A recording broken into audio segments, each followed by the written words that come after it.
Yeah, thank you so much. And look, it's been a terrific day so far, and I thank everyone for being here. I just want to lay out a little bit of what our thinking was in setting this panel up.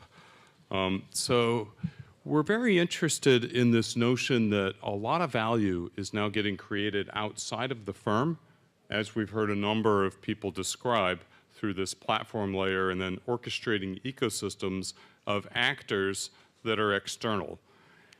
What that coincides with is a rise, if you will, in intangibles as a fraction of the market cap of any existing firm. And so that suggests that there's a puzzle to be cracked, which is how do you think about both valuing these firms, but then more importantly, how do you think about investing in these firms? Sort of how, and more broadly, from an investor perspective, do we think that it makes sense to view platforms perhaps as a distinct asset class that then requires some sort of careful and specialized analysis and thinking? And so to help us kind of think this through, I thought it would be no better an idea than to enlist the help of people who actually risk capital, investing in actual firms.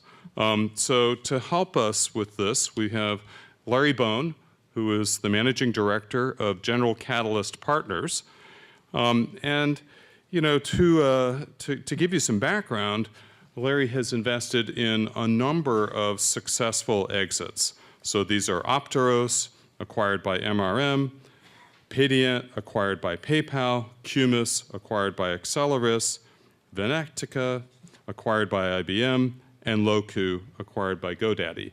So clearly a strong track record in risking capital, growing businesses, and then successfully exiting. And you know, on the operating side, Larry was also CEO and leader of NetGenesis, marketing analytics. That did very well and then was acquired by statistical processing firm SPSS, and then PC Docs, and then led that to a successful IPO. And the reason that I mention that is Larry really covers the entire arc from both operating experience as well as investing. We're also fortunate to have recovering engineer Graham Brooks, who's a partner at 406 Ventures. So one of the things that I like is sort of prior to joining what Graham describes as the dark side of VC, he was also in the new ventures group and business development at Bose. At one point, Graham spent some time at Dartmouth and then was leader of Ascentus, a spin-out from Dartmouth College, and that focused on the fintech space, which, as we saw earlier in Peter Evans's presentation, is currently gaining quite a bit of capital. Now, near and dear to my own heart, Graham also has an undergrad degree from Princeton, and there does seem to be a thread there, but then I've just joined Dartmouth, so I'll be coming after you later. So our third panelist is Dominic Endicott, a general partner at Nauta Capital, where he manages US operations. But they operate globally in Boston, London, and Barcelona. And what's interesting here is that Dominic is focusing on early stage investing in vertical markets. And prior to that, Dominic brings quite a depth of experience in working at Boston Consulting Group and Monitor, and then has worked with Cluster Consulting, a European startup. So here we are in MIT, and Dominic is a grad of this fine institution. And then on our fourth panelist, much to my discredit, there was a small typo, but of course the website, which will endure forever, is correct. We have Michael Weixner, a general partner at Rostrum Capital, which has a specific focus of identifying platform types of businesses and startups, suggesting that they're trying to develop some of this expertise in this sector that we're looking for. One of the fun stories for Michael is that he had a project in engineering back at Princeton to develop an online auction. That didn't go so well with your professor, as I understand, who asked, who would ever want such a thing? Fast forward to the year 2016, and of course, at the core of many platform operations, there is this matching of buyers and sellers, and of course, every one of those has some sort of auction mechanism at its core. So again, thank you, gentlemen, for joining. I think this is going to be really interesting. We have a lot to learn. And with that, I'm just going to give the first question. And so this is the way this is going to work. I'm going to ask each of the panelists a question and then ask the other panelists to kind of follow on. And so, Graham, half of you focus on startups that serve the enterprise space. The other half are investing in companies that focus on consumer markets. Which one do you invest in, and why, and how has that worked out? Yeah, sure. So we invest exclusively in the enterprise space, both within platforms as well as the other verticals that we go after. And that really is a manifestation of the background of the partners. So we were all entrepreneurs beforehand, and we ran enterprise companies. And we're invest in the verticals in which we've actually run companies, have the networks from our time there, and the scar tissue from all the bad decisions we made as CEOs. And so hopefully that enables us to be disproportionately helpful on the board level. And as I look at sort of relating that back to platforms, my background is in the data and analytics space. And a lot of the stuff that we do there is very horizontal platforms. And I look at sort of the evolution of and thinking about how you value B2B platform business. We look for companies that have that potential to get to a full platform where you have many different developers that are actually using the tool, adding to the value that everyone's extracting from it. We at the early stage, we like to see that potential, but we really want to sort of focus in and make sure that there's a big business individually. Right? So taking that horizontal technology, figure out a couple verticals that we can break in, demonstrate the value, show a couple applications so that people understand, end users understand the full solution of what that technology is able to achieve. The next phase is to start taking the results from that and feed that data back in and start enhancing the technology so that the technology gets better as people use it more and more. And then the third phase is the true platform phase, where you start attracting other developers to actually come in and help build the technology. And I think that's a slightly different view of the world from the way a consumer platform would work, but would love your thoughts. So we invest in both consumer and enterprise. It's split sort of down the middle, about 50-50. I tend to focus on the enterprise side myself, given similar background in the enterprise space. So there we have sort of platform companies like Demandware, the e-commerce platform, other companies like HubSpot that have community building. On the consumer side, we've invested in classic platforms like Airbnb, and also new companies like ClassPass that are aggregating consumers who are buying sort of tickets to sports facilities. What I would say is the consumer side is really different from the enterprise side. You don't have to be a genius to know that. The key thing on the consumer side is finding entrepreneurs who really understand and can build simple products that build some scale and then can grow fast. And what I would say that the thing about the consumer side, because we see a lot of companies, you're betting on people as much as the idea, and you're betting on people who have very sort of over the horizon radar on the way consumers are willing to behave and understand precisely what it takes to get that consumer to do something new, and then to look for different signals about how that can grow. And often that's very regional in nature. So on the enterprise side, it's sort of different. As Graham said, is you look for product market fit, you look for early customers, and then you watch to see how those platforms can grow from sort of like end user customers to more partners, et cetera. Michael?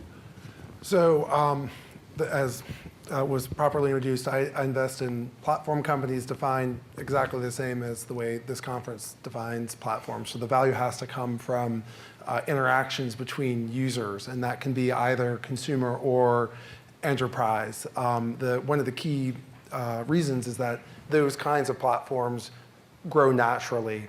Buyers bring sellers, and so forth.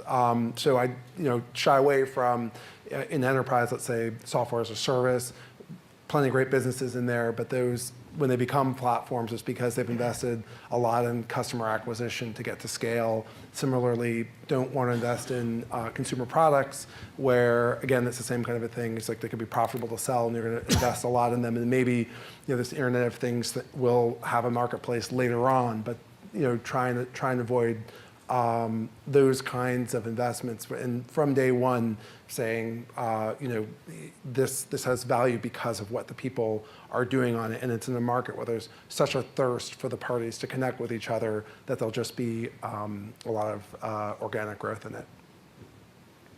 Cool.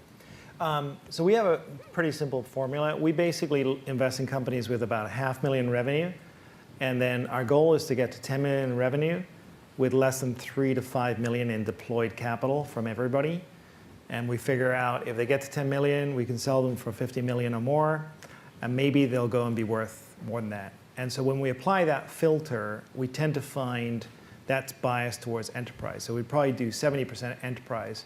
But we do find some consumer companies that when we apply that, what I call capital efficient foundation filter, could also play. It could tend to be B2B2C, so companies where they are consumer oriented, but you first reach an enterprise level decision. So as an example, we recently invested in a company called Campus Sims, which is targeting international college students with a mobility solution.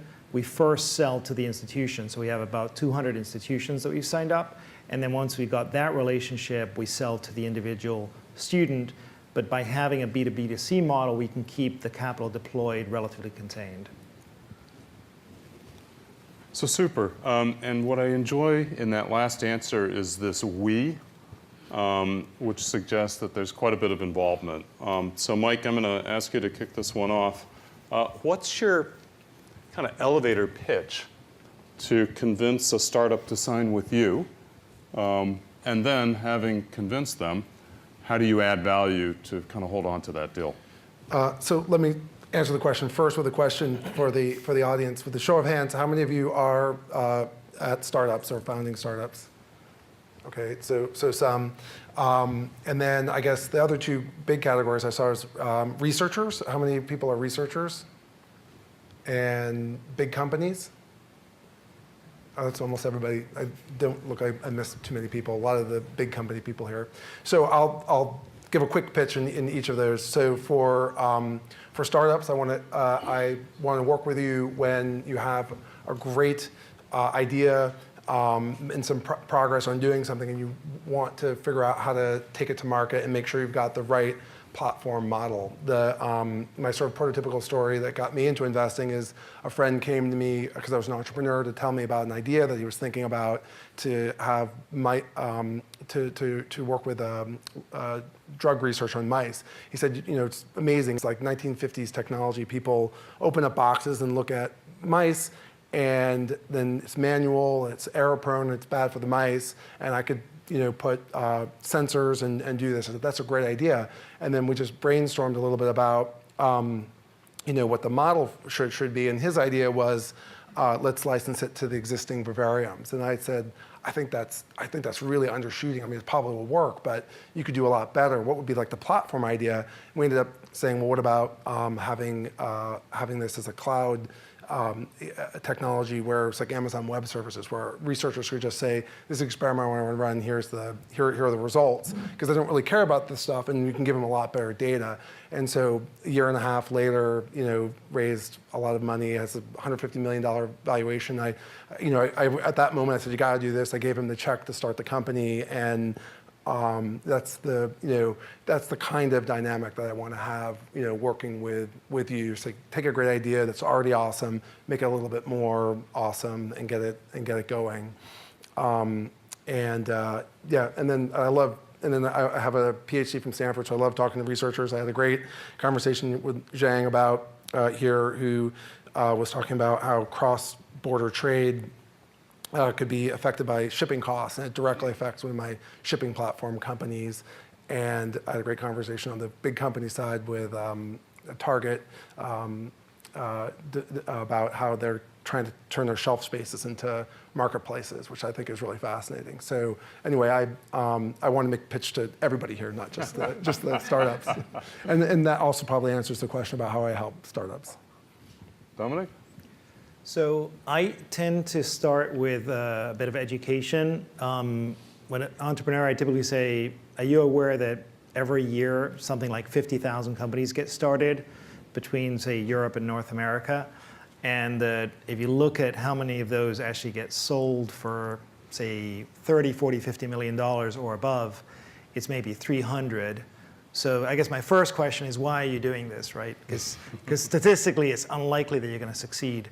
And then once we've established that maybe that person is crazy enough to want to do a startup, what I say, per my point earlier, is, listen, if you look at the companies that get sold every year, something like 50 to 60% of them are in that $50 to $100 million range.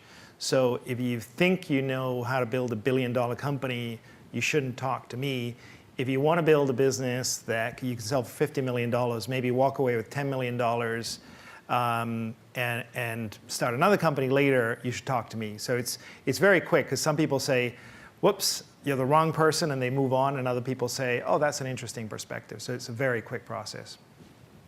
Graham? Yeah, so I guess the way we think about this is, as venture capitalists, we sell the world's most commoditized thing. We're trying to sell you money. And frankly, our money up here is more expensive than almost any other money out there. So it really comes down to the additional value that you're going to get out of the VCs. We encourage all of our entrepreneurs to do as much diligence on us as we do on them. And that means rather than trying to sell it and tell you why you should work with us, we encourage the entrepreneurs to go out and reach out to our CEOs, reach out to the people at the companies, the founders, and really understand what it's like to work. I think our differentiation that we try and pitch in the marketplace is that deep operator background, as well as the focus. We just do Series A, and we just do these 5 verticals where we've actually started the companies. That then sort of leads to your second question, which is, how do we look to add value? It really is trying to leverage that experience and the pattern recognition from looking across lots of different opportunities and sitting on lots of different boards to be able to help entrepreneurs steer clear of pitfalls that they might have been about to step into, or bring perspective to the decisions that they make. And the way that we sort of measure ourselves is, have we earned the first call with an entrepreneur? And the way we define that is, and we think it's something that needs to be earned, is when something goes really well or something goes really poorly, who's the first person the CEO picks up to call? Are they calling you and sort of saying, look, this happened, help me figure out how to get through it? And that's sort of what we're shooting for with each of our CEOs. Larry? So we started the firm about 14 years ago. None of us had venture capital background. We were entrepreneurs. And we started to invest at a time when no one was really doing early stage investing in Boston. And so we took an approach calling entrepreneurs investing in entrepreneurs. We were very founder centric. We said we'd work very hard with you with advice and capital, et cetera. And I think that worked very well at that time in Boston. As we've gotten to be a bigger firm, I think we still have that DNA, but it's sort of also blended with a lot of expertise in sectors. So if you look at General Catalyst now, so we're a leading venture firm in, say, the whole travel space, in commerce and analytics. And to some degree, you have to sort of have knowledge about areas, because that brings a network value to an individual company in terms of business development relationships, business models, pricing, et cetera. So I completely agree. People get a ton of capital, but when you sit down with someone and you're building a specific kind of business, you have a portfolio of one, and you want to bring as much value to that company as you can. You want someone who really understands the space, understands the challenges.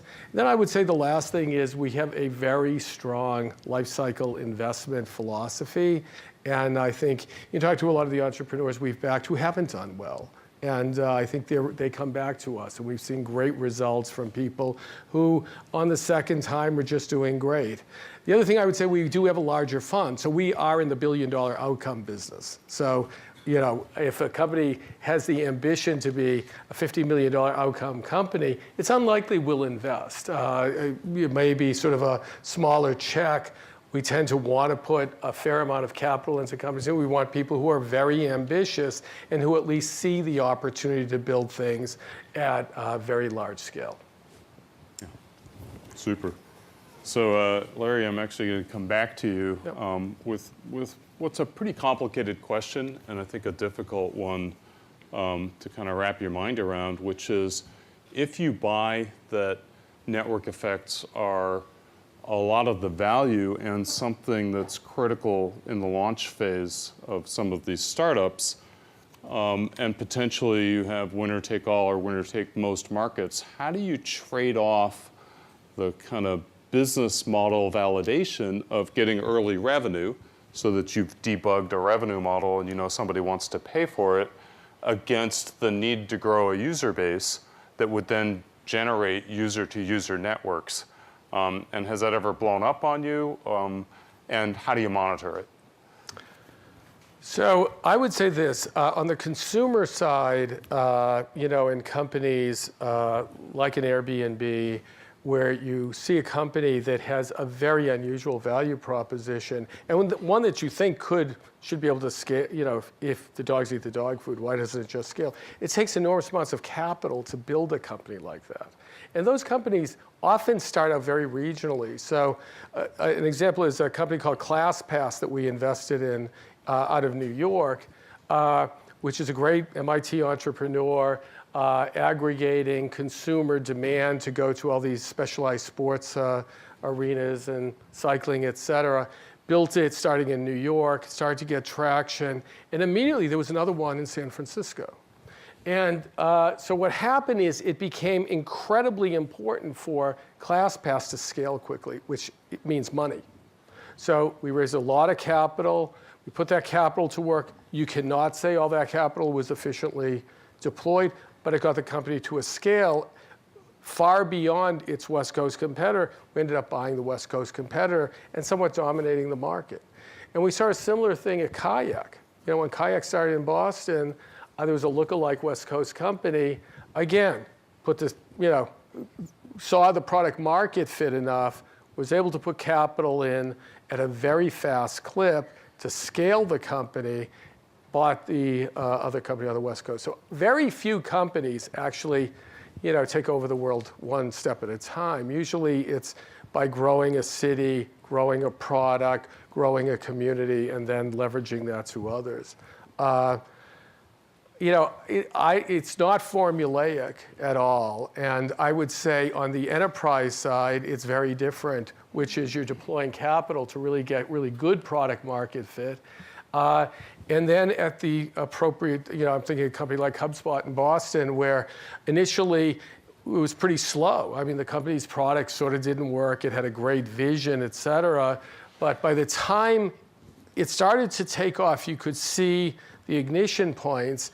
And then, boy, you deploy capital because there were like 7 competitors at the time. So sadly, the market, certainly on the consumer side, often on the B2B side, is a winner take all, a next take most, some, the third take a few, and then there's a bunch of sort of not great outcomes. So it's one of the reasons why so much capital is raised, so much capital is deployed, and overall it's very inefficient.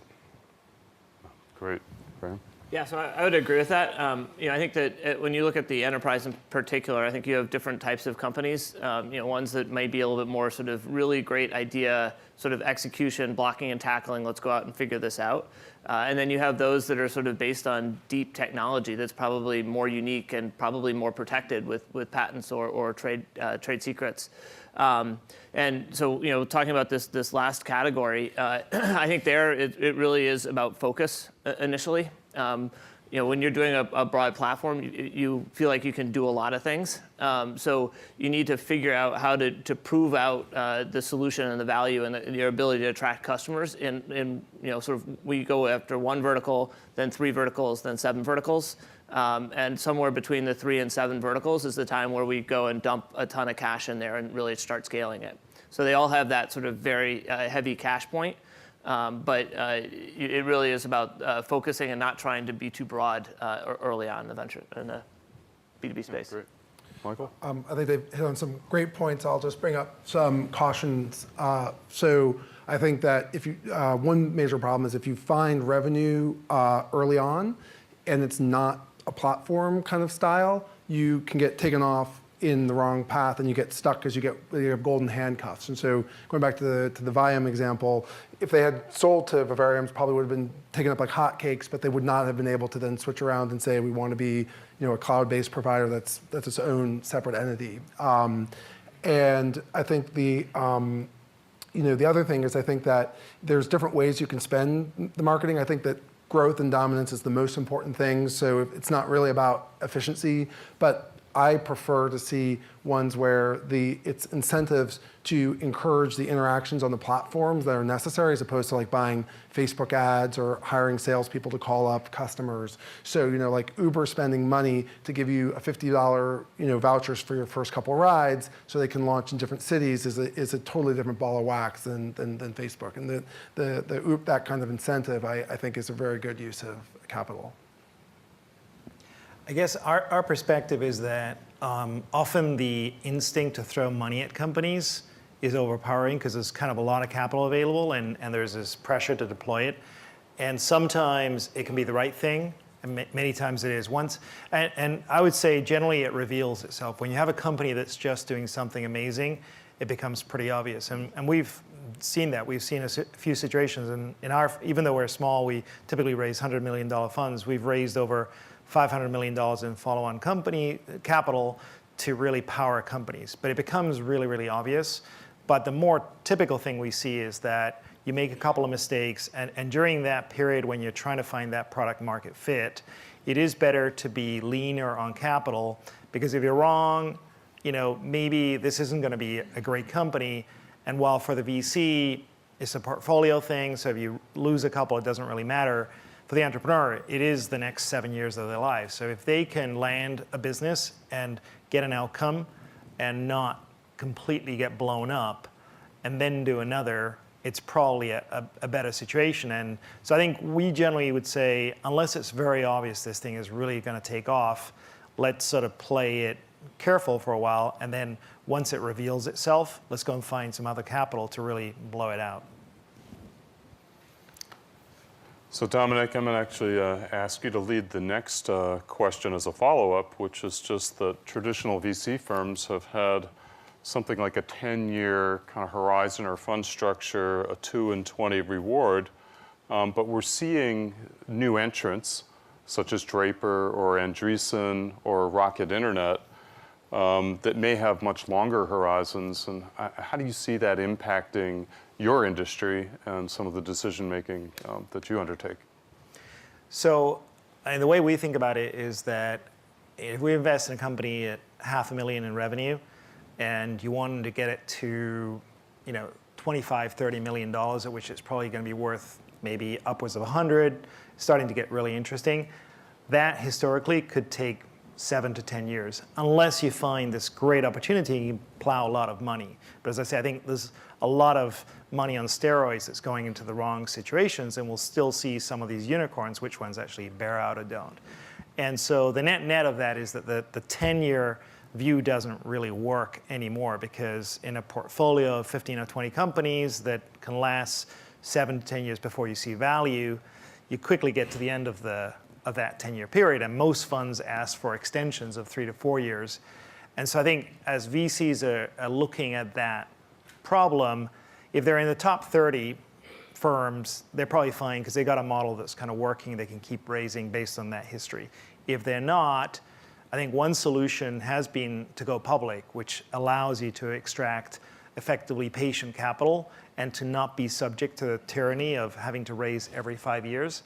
I think there's a few experiments, mostly they're going on in Europe, where I think the investors are more open to that.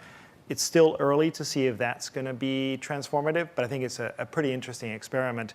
The other thing we're observing is that VCs, the top 30 VCs, are raising follow-on funds faster and faster, and that's actually sort of sucking up more money to them away from the rest of the VCs. So I think you're seeing VC concentration, which is also coupled with company concentration. So I think what that all spells out is that over the next 3 to 4 years, we're going to see a lot of the traditional VC models probably get ground out, the top 30 remaining very dominant, and maybe a couple of these new experiments could bear fruit. And Michael, are you feeling some of the same forces? Well, yeah, I'm seeing it a different part of the disruption, which is, the VC model is, a lot of it is dictated by traditional LPs and the need to hold managers accountable in a certain way, and it has nothing to do with the needs of the businesses that they're funding. And so I think platforms have very different funding needs, and for us, that's meant having fewer LPs that have a very specific mindset, a longer term mindset, pro rata rights, the idea that, maybe the thing never goes public. I mean, if a company is just minting money, why do you want to tell everybody about what you're doing? And if your LPs can have a longer time frame, that could be a really interesting place to be. Everybody in the investing world, when they see something works, is happy to buy in at a very, very high cost. But to be in the beginning means that you can see whether it's really working, and why let in other people if you don't need to.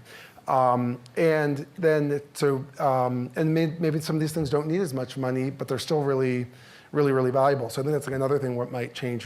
There's a model that you have to have 20% of the company per round, and so these companies have high valuations, and so they're sort of jammed to take more money because they potentially deserve to have these higher valuations. I think you can shift some of that. Right.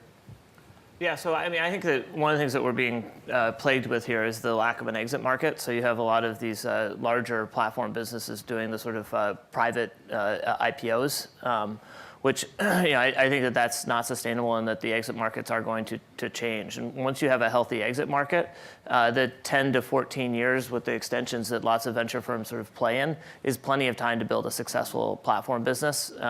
There will be platform businesses that go beyond that, but those are generally the less successful ones. So I don't really see a tremendous amount of pressure from these lack of time constraint new funding sources, especially at the early stage, because often they have lots of dollars to put to work, so they're later stage anyway. Super. So I'm going to ask Larry to have the last word, but that'll be the last of ours. And if you have any questions, start lining up now and writing them down. So Larry, maybe. Yeah, so the interesting thing is, I think the statistic is right now that the average time from initial investment to exit is 8 years, which means that's the average. So that means that the companies who don't do well, who usually fail early, skew this so that the successful companies actually take a long time. And so if you look at our last few exits, Imprivata just got sold out of the public markets. That was a 14-year exit. Ping was a 12-year exit. Demandware was a 12-year exit. We've been in HubSpot now for close to 10 years. These things take a long time to get to scale. So I think the 10-year model was just sort of a creation of an earlier venture time when there was smaller IPOs, et cetera. The point about inflation of companies and these so-called unicorns is really very interesting, because it has disrupted the whole market in the sense that people willing to put in huge amounts of capital into these growth stage companies at valuations that supersede the public markets dramatically are really, flirting with danger. And for two reasons. One is, one of the reasons that companies exit is founders want to get money. right? Founders want to get out. You know, you want to get rich. I mean, you've been in it for 8 years. We need to buy a house. Well, a lot of those founders are getting money early, right? So they're on the side of the table often with, I don't want to go public. I mean, that's a pain in the ass. I've got 10 in the bank, and it's hard to, you can't really force a company to exit. So it's created a very bad dynamic in a lot of ways. And I think it's going to be very disappointing for a lot of later stage investors who are in these companies, sort of wringing their hands, when are we going to go public? So I don't know how it will end, but I don't think it's going to end well. Got time for just a couple of questions. Thank you. Sure. There was an earlier presentation that pointed out that a lot of these platform models create a lot of value with very few assets. And I was wondering if you all see that as perhaps a threat that some of these platform companies can build something really big and really great and maybe sustain themselves off of their own cash flow as opposed to raising a ton of money.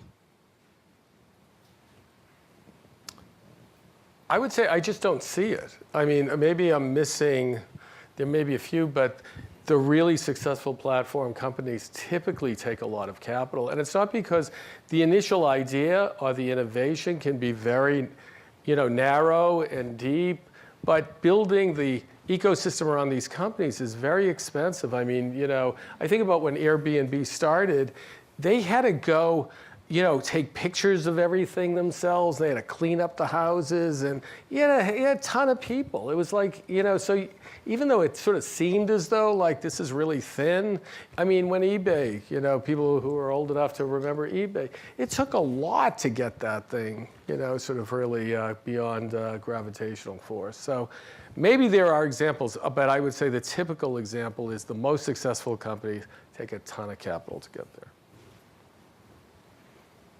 Any more thoughts? Yeah. Yeah, I think, again, wouldn't be surprised to see a different point of view. We just sold a company for $40 million.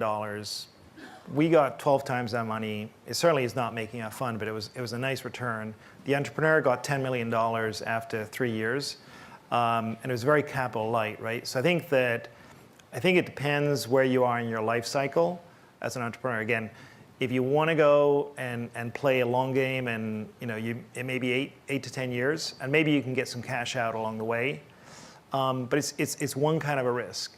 If you want to go and do something and get some money and then do something else and sort of a faster cycle, I think that there are some situations where you can actually build. In this case, this was a little mini platform company that was building a market between apps and SMBs. It got bought by Gartner. We probably could have hung out and over the next 5 years turned into something more valuable. We wanted to, the entrepreneur didn't. And so we actually think that's okay, And so I think to your question that I think entrepreneurs are going to have more options. Not to say if you are the next Airbnb, I think the right thing is to load up and go for it because it can be a great ride, but it's not always that case. And statistically, it often isn't. I'm going to answer, just say WhatsApp. One investor, I don't know, with 25 engineers, $20 billion. There are definitely cases that matters. And in terms of distribution of outcomes, the very best outcomes are more like that than not. But I also agree with that if you're in that situation and you can de-risk it by taking in money, it's not bad. But I don't think it's necessary. Okay, great. This morning I heard that platform companies offer tremendous efficiencies, automating business processes, fewer people required, productivity gains, et cetera. When I'm listening to you all, I'm hearing, yeah, that's true, it's efficient on that front, but it takes a lot longer and it takes a lot more capital, maybe compared to the old enterprise model. Am I hearing that correctly? And why is that it takes that much more money and that much more time? I can talk a little bit on the enterprise side. Again, once you have your couple verticals picked out, you're then battling on a bunch of different fronts, right? So while you're getting a lot of efficiencies and the platform is making itself better, and you have people in the platform helping, third parties in the platform actually helping build, you've got a bunch of different go-to-market teams in these different verticals that you need to go out with. And then, it really is about sort of, building the awareness and driving the engineers and the third parties to help bolster the platform. And that's a very expensive process. So efficient on the back end, but an expensive go-to-market. Vince, last question. Peter Evans' research showed that about 70% of the unicorn companies were platform companies. And a lot of those companies were financed by getting preferential, giving liquidation preferences to some of the late stage investors. I've been sensing that's not going to continue, but I'd love to hear everyone else's thoughts on kind of what happened there and where is that going. I would say the typical later stage and even early stage Series A comes with various kinds of preferred rights, including standard 1x liquidation preference. For the companies that have gotten to very large scale, there are additional preferences, including ratchets. So when some of the companies, I can think of Box and others that went public, there was an adjustment by the company to the later stage preferred investors who had a make good, basically. And you don't find, or never, but you rarely find very late stage investors investing without some sort of preference because the risk is just enormous for valuation fluctuation. So I don't think it's going to change. I just think it's unclear how it's all going to play out because a lot of these companies, who have raised, I think Evernote raised something like $600 million and has $1 billion of preference, and challenges the actual value of the company. So I think it's a big problem. I do think it's a little bit of a bubble that we've seen, and it goes back to that sort of these private companies doing the private IPOs. And I think it was this game that was being played between the entrepreneur, the founders, and the investors, where the founders were putting probably more value than should be attributed to what pre-money what paper value their company had, and so they were pushing to get a higher and higher valuation. And a lot of the investors, rightfully would say, is you tell me what valuation you want, then I will tell you what terms, and they're going to make sure that the economic returns are going to be the same to the fund. And the entrepreneur, was choosing a higher valuation over aggressive terms. I don't think that's going to continue. I think that you're going to have a bunch of entrepreneurs that are burned as these things end up going out or getting liquid, and we're going to see a reversion to the mean. Final words?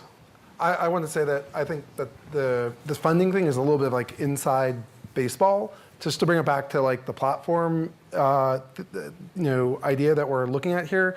The fact of the matter is it takes a lot less money to launch and create something that could be world changing. And then once you're on that path, you have a lot of options that are, available. And I certainly prefer the conversations talking to entrepreneurs about, their ideas about how they're going to, change the world with their platforms. And, is this $5 billion company with these crazy rights, was that a good deal for, for the know-it-alls on Wall Street that did it?